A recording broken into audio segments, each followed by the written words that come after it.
মুক্তিযোদ্ধা চলাকালীন শেখ মুজিবুর রহমান তিনি তো আর সরাসরি মাঠে ছিলেন না, তিনি ছিলেন করাচিতে বন্দী। তাহলে তিনি কি করে মুক্তিযোদ্ধার স্বীকৃতি পান? এরকম একটি পোস্ট করেছিল সার্জিস আলম। পোস্ট করার পরে ব্যাপক আলোচনা এবং সমালোচনা চলে যায়। বিভিন্ন নেটিজনরা এটি নিয়ে নানান ধরনের মন্তব্য করা শুরু করে দিল। সার্জিস আলম তোপে পড়ে সেই পোস্টে ডিলিট করতে বাধ্য হলো। আমার প্রশ্ন হচ্ছিল, ভাই, যেই পোস্ট করে আমি রাখতে পারবো না সেই পোস্ট আমি কেন করব? দেখেন, ৭১ সালে আপনারা বারবার প্রশ্ন তুলছেন কেন? ৭১ সাল নিয়ে তো আপনাদের কোনো প্রশ্ন তোলার প্রশ্নই আসে না। ২৪ যে জুলাই গণ অভ্যুত্থান হয়েছে সেখানে স্বৈরাচার শেখ হাসিনার বিদায় হয়েছে। মূল বিষয় হচ্ছিল একজন স্বৈরাচারের বিদায়। বাট এখন যদি আপনি ৭১ সালকে বারবার বিতর্কিত করেন, ৭১ সালকে বারবার প্রশ্নবিদ্ধ করেন, তাহলে তো এই দেশের যারা মুক্তিকামী মানুষ রয়েছে, যারা এই দেশে সার্বভৌমত্ব বিশ্বাসী করে, তারা তো এটি মেনে নেবে না।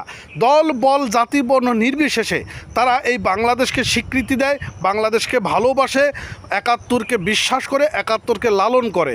কিন্তু আপনারা বারবার ৭১ সালকে প্রশ্নবিদ্ধ করছেন। দেখুন, শেখ মুজিবুর রহমান তিনি ৭১ পরবর্তীতে কী ছিলেন বা উনি ব্যক্তি হিসেবে কী ছিলেন সেটা আমি পরে তুলে ধরলাম। কিন্তু বিষয় হচ্ছে যে ১৯৭১ সালে যে মুক্তিযুদ্ধ হয়েছিল, সেই মুক্তিযুদ্ধে যে শেখ মুজিবুর রহমানের অবদান ছিল, তার যে রেসকোর্স ময়দানে ভাষণে এই দেশের আপামর মানুষ যুদ্ধে ঝাঁপিয়ে পড়েছিল, এটাকে আপনি অস্বীকার করেন কিভাবে? এখন আপনি ফেসবুকে একটা পোস্ট করেছিলেন যে ৭১ সালে শেখ মুজিবুর রহমান তিনি তো করাচিতে বন্দী ছিলেন, তিনি ৭১-এর মুক্তিযোদ্ধার সনদ কীভাবে পান, তার সনদ বাতিল করা হোক।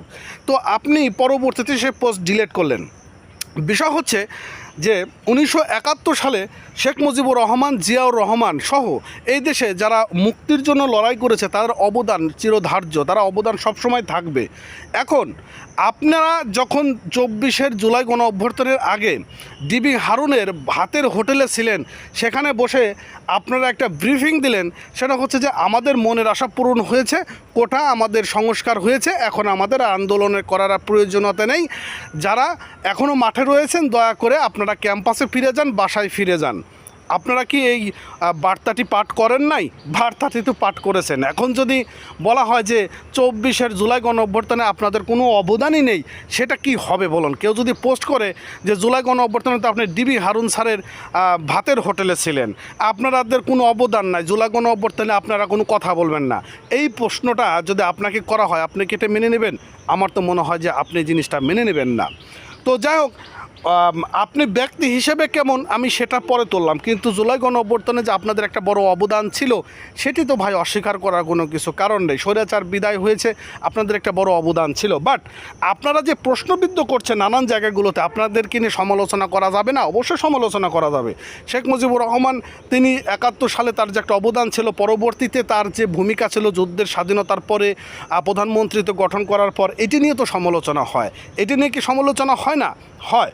এখন আপনারা ৭২-এর সংবিধানকে ছুঁড়ে ফেলে দিতে চান, আপনারা ৭২ সংবিধান রাখতে চান না, আপনারা অন্যান্য যে সকল আপনাদের দাবি অযৌক্তিক দাবি বলে আমি মনে করি। অতএব একটা কথা বলবেন, যেহেতু আপনারা এনসিপির মুখ্য সংগঠন বা এনসিপির বড় বড় দায়িত্বে রয়েছেন, আপনাদের প্রতি মানুষের একটা আশা ভরসা এটি কিন্তু একটা ছিল মানুষের মধ্যে। এই যে আপনাদের যে একটা নতুন রাজনৈতিক দল গঠন করেছেন, এতে প্রতি মানুষের যে একটা অবদান, মানুষের যে রক্তের বিনিময়ে আপনারা একটা এই যে সংগঠনটি করেছেন, আপনারা তো এটা ভুলে গেছেন।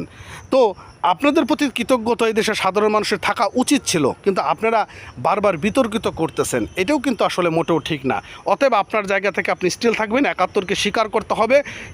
দেশ স্বাধীনতার পিছনে জিয়াউর রহমান, শেখ মুজিবুর রহমানের অবদান ছিল, সেটাকেও আপনি অস্বীকার করতে পারেন না। স্বৈরাচার সেটা আলাদা জিনিস, স্বৈরাচার কথা আপনি বলতেই পারেন, কিন্তু আপনি ৭১কে বিতর্ক করতে পারেন না, জিয়াউর রহমান, শেখ মুজিবুরকেও আপনি বিতর্কিত করতে পারেন না। এটা আমার পারসেপশনে বলে।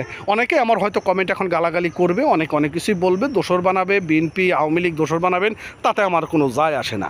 বিষয়টা হচ্ছে যে যেটা বাস্তবতা সেটাই আপনাকে কথা বলতে হবে। তো ভালো থাকেন, আর এই ধরনের পোস্ট করে পোস্ট আবার ডিলিট করবেন, এইটাও করেন না আবার।